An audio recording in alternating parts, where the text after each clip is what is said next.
Izin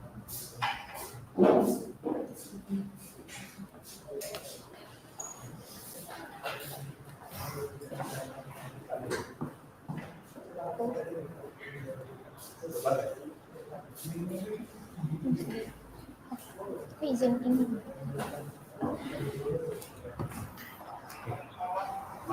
Oh iya.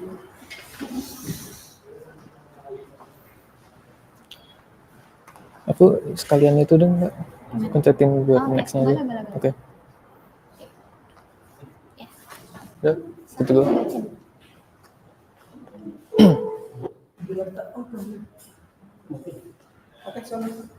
Udah. Oke, aku mulai. My name is Jehuda Rajasa, and the title of my talk is Finding the Most Profitable Investment in APAC Using Python. And I hereby agree to abide by the Pycon APAC Code of Conduct and consent to being recorded and streamed. Okay, good afternoon, everyone, and welcome again to Pycon APAC 2024 for the third session, hosted here at Nahdlatul Ulama University, Yogyakarta. My name is Nabila Putri, and I will be your moderator for the session.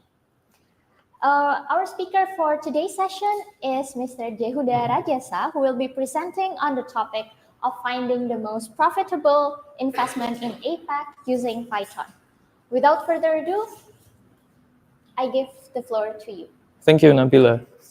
So, my name is Jehuda. I work as a product engineer at 01 Group. And the title of my talk is Finding the Most Profitable Investment in APAC Using Python. Next, please. So here are the contents of my presentation. There are 5 main sections in this talk. The first is going to be introduction, where we're going to establish some definitions and the objective of this presentation. The second one is the methodology, where we are going to set up our code, and we're going to do a little bit of scraping. And next is we're going to calculate the metrics for our investments. And the third section is going to be the findings, next the limitations, and finally the conclusion. And next. Okay, so let's get back to the title. So finding the most profitable investment in APAC. So what does profitable mean? So we're going to define profitable by 2 metrics. So the first is the yield or the return of the asset itself. And the second one is the risk to reward ratio. And we're going to use the Sharpe ratio for the metric. So basically, Sharpe ratio tells you how much potential loss that you have for every reward that you gain. And next. And next, we're going to define the assets. For this analysis, we're going to use stocks, ETFs, and for some fun, we're also going to use cryptocurrencies.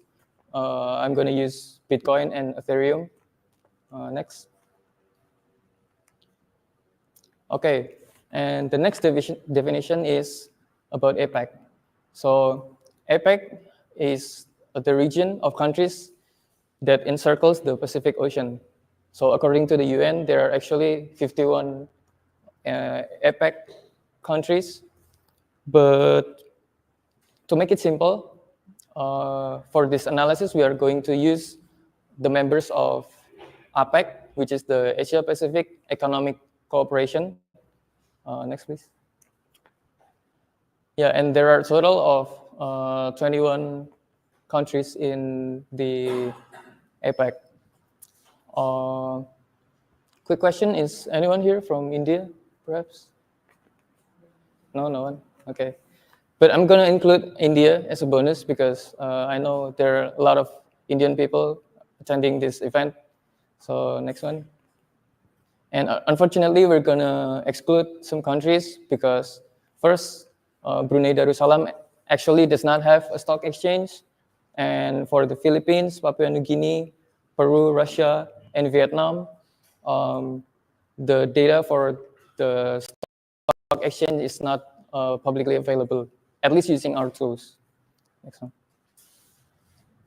So the objective, putting it all together, is to find the 10 best performing assets, publicly traded assets in APAC based on yield and the risk to reward ratio.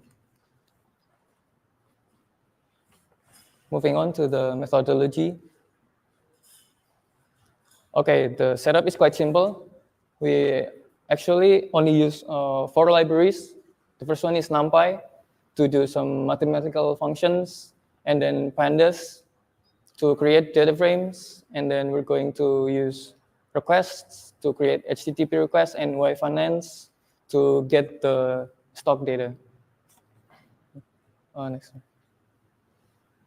Okay, so the first one, we actually need to gather the data, the symbol for our assets, and we're going to use one of Yahoo Finance's feature, which is called Screener.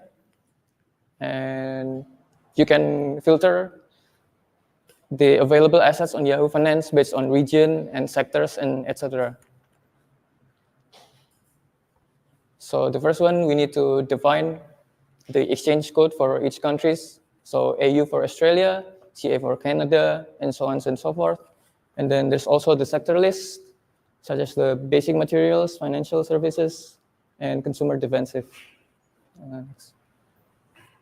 Okay, this is some parameters for scraping the data.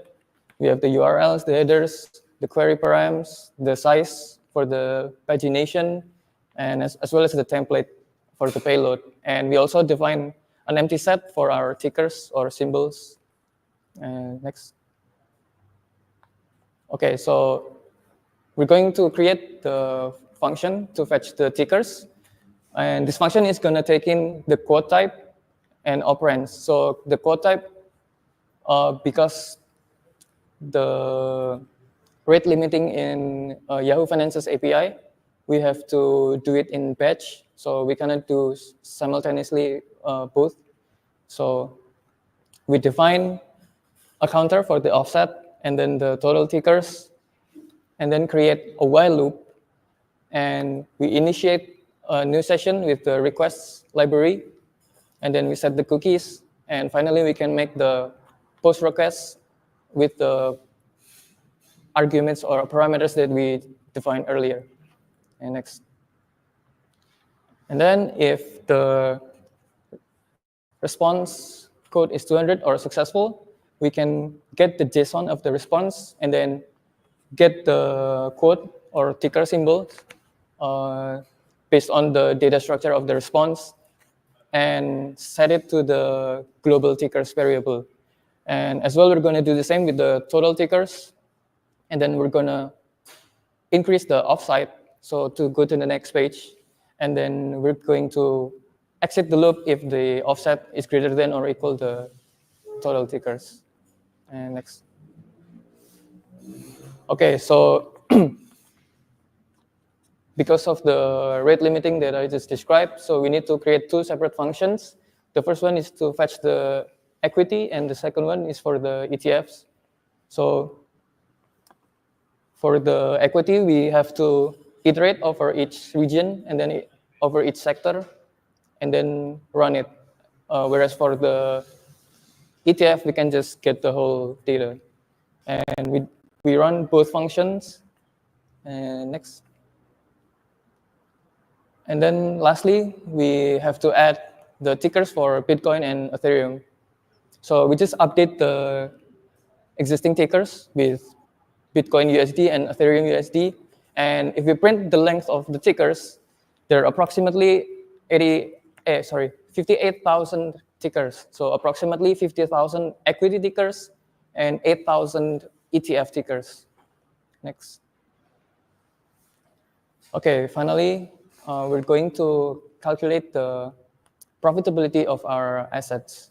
I'm going to call this function calculate asset profitability, which is going to take in our ticker list, starting date, end date, as well define a batch size because we cannot create requests for 58,000 data simultaneously, so we have to do it in batch.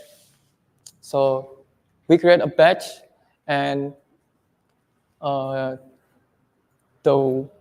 WaveFinance, the download is the function that is going to download the asset data.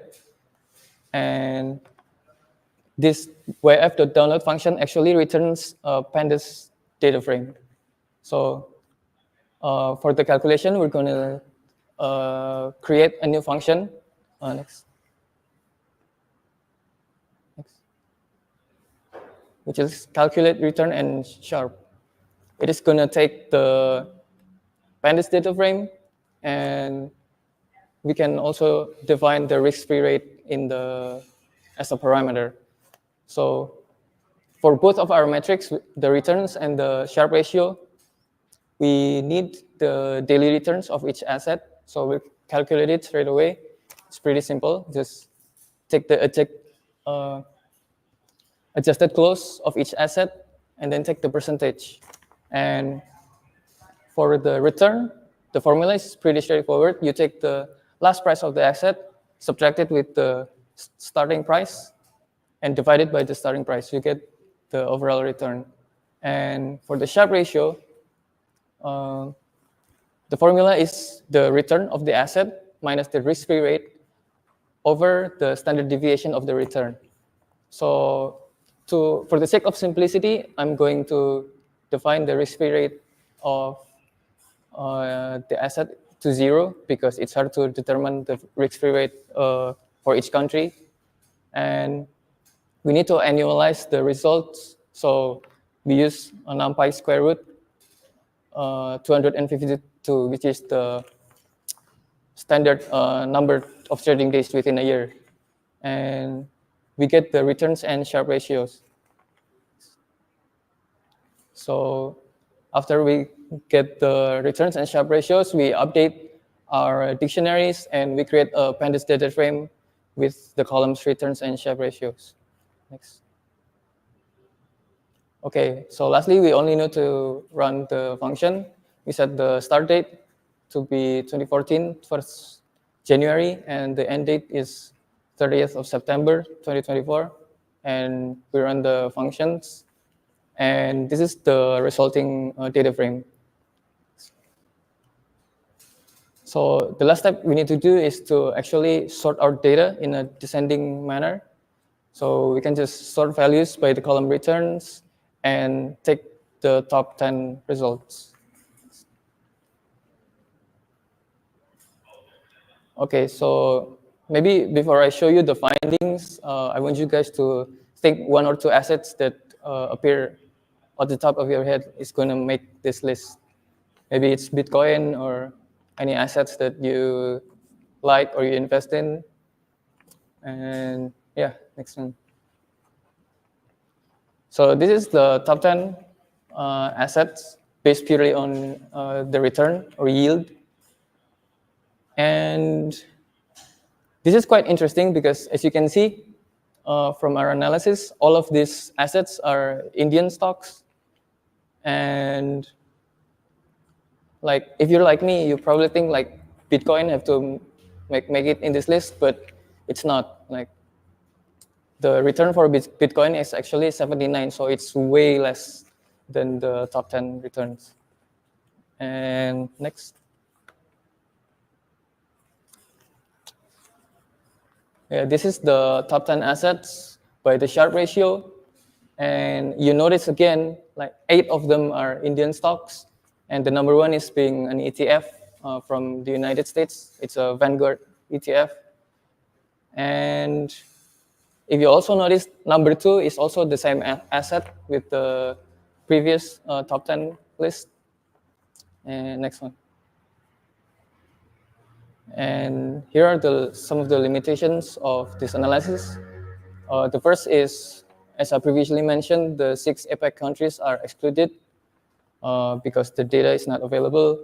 And the next one is Yahoo Finance may not have a complete ticker data because, for example, Indonesia has 938 publicly listed companies, but Yahoo Finance only have 859. The next one is the Sharpe ratio assumes the risk-free rate is 0. And the last one is, of course, historical data does not guarantee future performance of the asset. Next one, please. So to summarize, we analyzed over 58,000 assets, approximately 50,000 equities and 8,000 ETFs. And 95% of the most profitable assets are equity, only one are ETF, and 90% are Indian stocks. And next one. So these are the references for my analysis, and I want to thank you for listening to my presentation, and have a good day. See you guys soon. For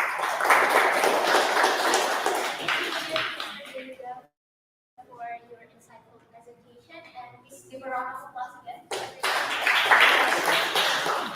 We hope you find it insightful and have a great day. See you again in the next session. Thank you.